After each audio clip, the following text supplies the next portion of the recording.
Hunter, like Hannibal Lecter is a good psychiatrist. Sarah Gamble watched To Silence of the Lambs before sitting down to write this episode, I guess. That is Absolutely. 2 in 1 from 2 different characters.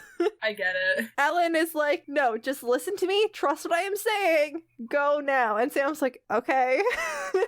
And then we're back with Gordon, and Gordon and Dean are talking, and he's like, this life is awesome, everything's black and white, everything's either human or not human. And Dean's like, my brother spends hours agonizing over everything, I don't know. And interestingly, Dean calls Sam Sammy 3 times in a row, twice since Sam's left and isn't there, which he almost never does in front of other people. Like, he almost never even calls Sam Sammy in front of other people, let alone when Sam's not even there. And I don't know if this is a conscious choice from Dean or not with Gordon, because Gordon's so much like John, or that he senses that Gordon might be a bit of a threat, you know, subconsciously, so he's like trying to like make them seem like less of a threat. But he's just very much, it feels like he's like trying to infantilize Sam a little bit, and I don't know what the reason is there.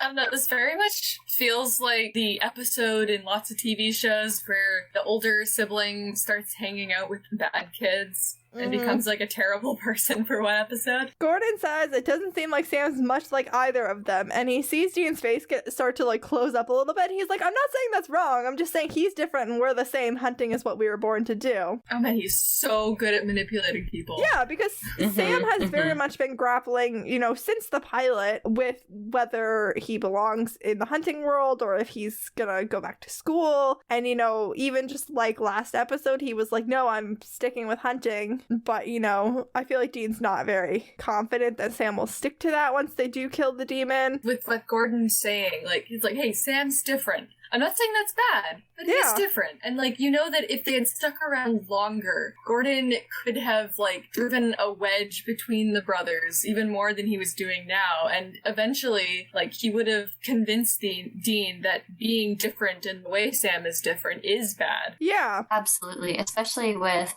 the secret riding over Dean's head. So much happening with their relationship. It's in a bit of a fragile place right now, and Gordon is just like getting right in that crack. Sam is getting a can of pop, and he goes over by the car, like maybe he heard something, and then he goes back to the room, and as he's opening the door, he's like a little nervous. He's like, okay, maybe I did hear something again, but he's like, no, okay, it's fine. And he goes into the room, he sets his drink down, and promptly gets up. I'm so glad they let him put his drink down. Gets jumped. I do have to ask, why did he crack open the soda while in the parking lot? Like, what if we had to fight out there? Yeah, he like cracked it open and then was like, maybe I heard something, but like maybe he was trying to be like nonchalant, but it didn't work. Maybe if I show the monsters that I'm casual, they'll believe it. Yeah. Like, he opened it in the parking lot, but then they like are like, okay, it's open, let him put it down. You know, he spent a whole $1 on that. It's like, that's an entire $1 though. That's a lot. Yeah, I know, they don't have a lot of money. We're poor. Sam gets jumped and then clocked in the head with a phone, which makes a very satisfying noise and knocks Sam out. Yep. I love that note. I'm glad you pointed that out. I laughed at that. The directing there was just gold because, like, you know, he knocks someone out, like, probably cold if they weren't a vampire, and then just backs up, like he's so proud of himself, and then the phone comes out of nowhere.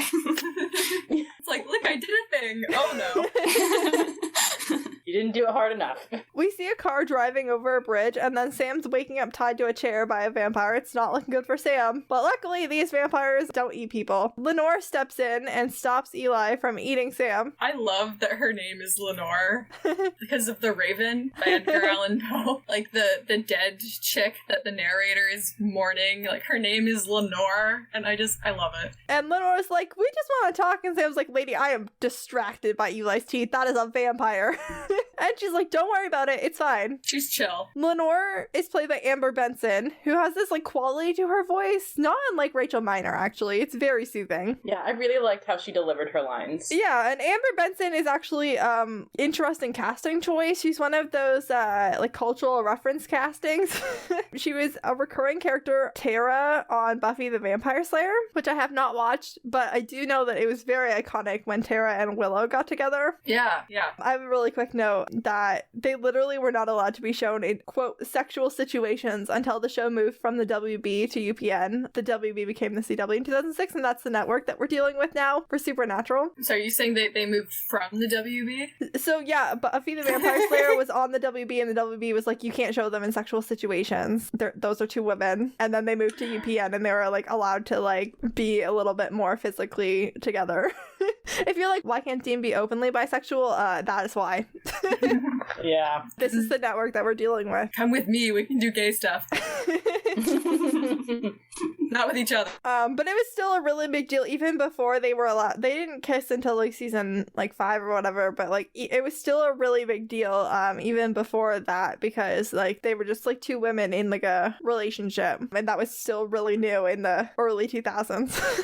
I also think Sam was like a huge jerk during this interrogation scene, but like in the best way. Yeah, he was. I guess he was fighting off a couple decades of training and ideology, and the fact that he got knocked out with a phone. But also the ideology is very important. Lenore's like, we don't drink human blood. We mostly drink cow blood, which is very gross, but it keeps them alive so that people like you don't have a reason to go looking for people like us. And I'm like, that's interesting. I mean, it's smart.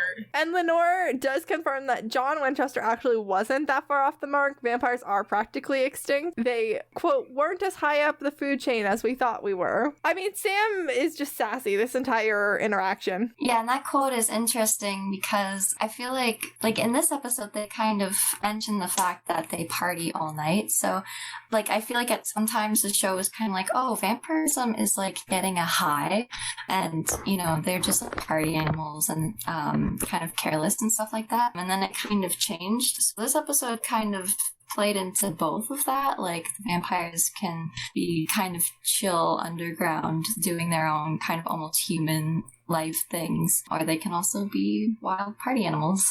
Well, before that, the Winchesters have only met one group of vampires that we know of, because they thought that vampires didn't exist before then, so they don't really have a lot of variety to go off of. Yeah. But I do think it's funny that, like, they're keeping up this whole thing that vampires are almost extinct, because it means for the rest of the show, literally every vampire in existence is trying to kill the Winchesters. I feel like season 6 might have allowed us to replenish some monsters. I think my thing is funnier, but you are right. Sam does listen, though, to Lenore as she, like, says she just wants them not to follow, and to prove it, she's gonna let Sam go, and they take him back to the motel. Not so much as a hair out of place aside from the concussion from the phone. Nothing he hasn't had before. Yeah. Many times. Gordon and Dean have gone back to the motel room, and they're sitting down with a map, and Gordon's like, this is where I think the nest kind of generally is. This is where I've looked. And Dean's like just starting to wonder where Sam is. Gordon's like, the car's still here.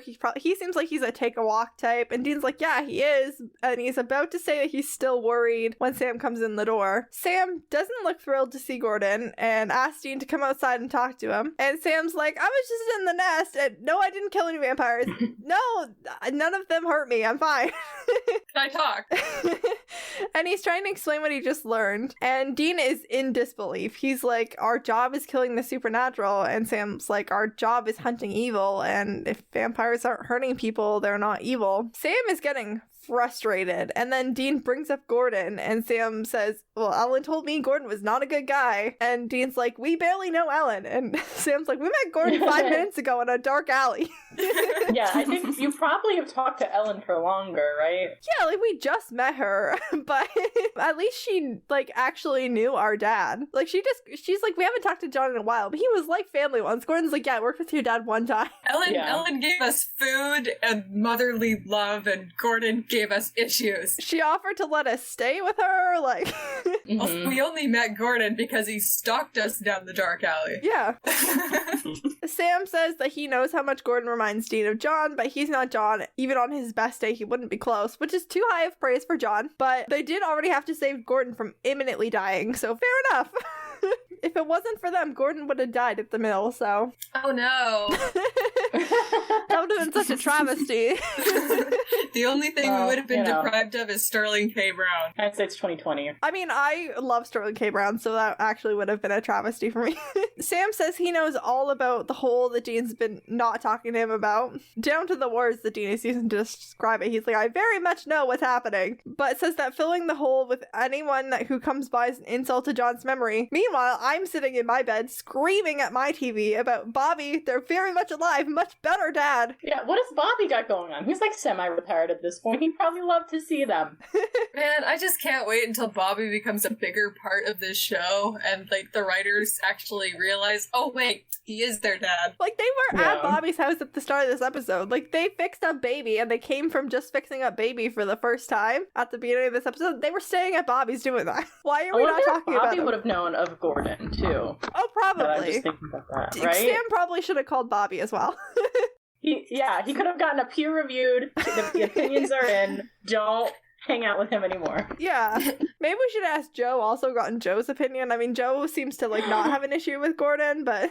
I feel like Dean might get in trouble if he called Joe directly. Yeah, that's also fair. Yeah. He would get a call right afterwards, like, at a payphone, and it would be Ellen, like, how did you get my daughter's number? Like, how did you know where I am? Dean's response to being called out and saying that he's insulting John's memory is to punch Sam in the face. Sam takes the hit and says, you can hit me all you want, but it doesn't change anything, which I feel happened to John once. I feel like Sam and John had this exact conversation once where, like, John hit Sam in the face once, and Sam was like, yeah, do it again, see if it makes a difference. Oh, that makes this interaction even more painful. Like, that's just a headcanon that I have, because I really do feel like John hit them, like, up until the point where they were just like, doesn't matter. If that headcanon is true, then it means that Dean becoming the worst version of himself is actually just becoming John. Oh, always. At every point. And like that makes it kind of worse because they looked up to John so much and they think, well, maybe if we can be like Dad, we'll be better. But no, we're seeing now that you're actually worse. It's always John. The worst version of both these boys is always John. Oh, man. They go back inside, still fighting, and Gordon has bolted with the keys, leaving them to hotwire Baby as they race to find the nest, and Gordon, still with the exact opposite intentions of what they're gonna do when they get there. You son of a sea biscuit. Okay, wait, but Sam is like, oh, I tracked where the vampires have gone, right? Yeah. But Gordon only heard their conversation in the parking lot, so all he knows is that they're past the bridge somewhere. He has no idea where these vampires are. Like, as soon as I get past the bridge, I can smell them. Yeah, it's unclear how good, like, how well Gordon gets there. Like, Sam says he counted how far they went, and he gets out a map and describes exactly how to get to the farm, because Sam's a genius for this. Yes. Back with Lenore and Eli. Eli wants to stay and fight. Lenore says killing 3 hunters will only bring more hunters. She's right. They travel in packs. Yeah, Eli's like, hunters can't be reasoned with. That's not gonna work. Luckily, Lenore picked Sam Winchester, who is the one hunter out of the 3 of them who can be reasoned with. She's the leader. Like, if she'd kidnapped Gordon, none of this would have worked. It's Eli, this is why I'm in charge.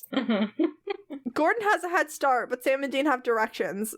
Gordon still somehow gets there first and, like, stabs Lenore with this orange of dead man's blood. But the Winchesters are not that far behind, which is good, because Gordon's really into torture. Oh gosh, like, I just have a comment about Sterling K. Brown's performance. Excellent. With the way Gordon is written, he could have easily played him as a typical raving maniac, kind of like a Loki caricature. But, like, I love that he didn't. Like, Gordon is sadistic, but, like, he's sadistic to the point where he's completely comfortable with violence. Like, even the Winchesters aren't at that point. The part where he's torturing Lenore, and he just very, like, casually invites the Winchesters in, like they're about to sit down to tea. It's, like, one of the scariest things we've seen on the show so far. It's just such a great way to play a hunter who is just a monster. It's hard, because Gordon is really only, like, the second, like, named character of color that the show has had so far. Yeah. And Missouri's only in 1 episode in season 1, and then not seen again until, like, season, like, 13. He's really, like, the first, like, full character arc character of color that we have, and he is a bad guy, but he's playing it in this, like, really interesting, like, nuanced way. Yeah. You can see where Gordon's coming from. Like, yeah, like, if you're going to be playing a villain, then you might as well give the villain depth that he didn't have before. Dean is, like, goes, like, into peacekeeper mode, not unlike when he's dealing with actual John. Yikes. And he's like, chill out, and Gordon's like, I'm completely chill. And I know I believe it.